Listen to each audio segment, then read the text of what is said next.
Kia ora koutou, Mr. McLaren here. Today we are going to look at a quick write activity, and this is going to be from a prompt that some of us in room 15 and 16 saw last week when we were reading a book about giant squid, and in the back of that book there was a picture like this picture here. And some of the students were interested in that picture and asked me what it was, and I told them that that is the mythical creature, the Kraken. And the Kraken is in fact a giant squid. Giant squids do exist. They're known as colossal squids. In fact, there's one at Te Papa on permanent display if you've been lucky enough to see that one. But whether or not there is giant squid that are big enough to bring down a ship like that, I'm not so sure. Let's now have a look at the picture that I've chosen for you and get on with our writing activity. Okay, so if we have a look at the picture that I've put in there for you guys, I'll go through the simple story that I originally wrote for this, which is just 4 simple sentences, and then we will have a look at the slightly improved version that I made.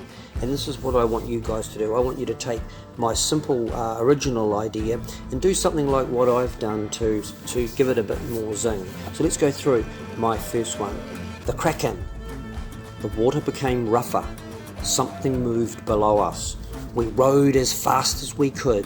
4 tentacles rose up to grab our ship. So not too bad, but then I thought, right, I think I can do better than that. I can add some describing words, some adjectives, just to give it a little bit more zing and just to paint a better picture for the reader, which is what we want to do when we're writing. Remember that when we're writing, the purpose for that is that someone else is going to read it, and to hold their attention we have to make it as interesting as possible, really.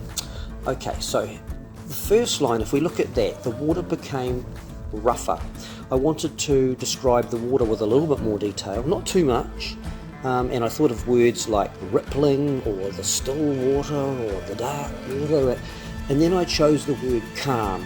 So my first line that originally said the water became rougher changed to the calm water became rough, which I really liked. And then my second sentence, something moved below us. If we look at the picture, we need to give the reader an idea that, you know, there's something going on with the water, there's some movement being created. So I thought I would focus on the moon, the shiny silver pattern on the top of the water that the moon would make, the reflection there.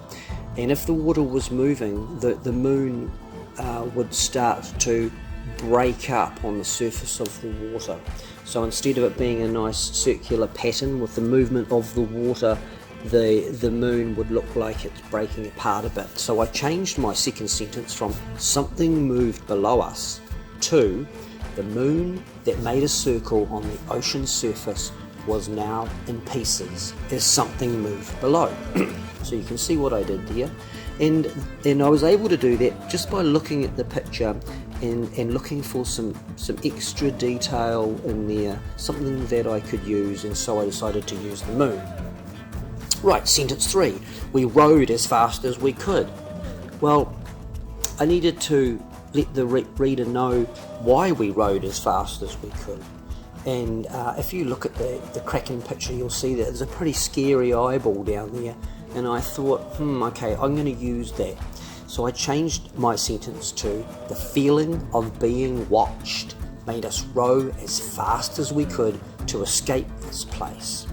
And that adds a little bit of tension as well, and you know, the reader can look at the picture and read that sentence, and that all starts to make sense. And for my last sentence, which originally was 4 tentacles rose up to grab the ship, I mean, I could have put suddenly 4 tentacles rose up to grab the ship, but I changed that to then it happened, which is just, it's not too dissimilar from saying suddenly. It just gives it a bit of that tension. 4 tentacles rose from the deep, and I actually sort of acted this out with my arms up in the air and reaching for the stars before curling back down towards our ship. And you could describe that in lots of ways. Like it looks like a rocket firing out of the ocean, or a giant worm, or something scary like that. So There's some ideas for you guys. I hope you can see from this the way that I thought about it and the way that I looked at the picture to see if I could get some extra detail from the things that were happening there to incorporate in my story. So I'd just like you to do your best. I've left you there my example of my simple story and my example of my slightly more improved story, and see if you guys can come up with something a little bit more detail, and I'll look forward to reading those. See ya.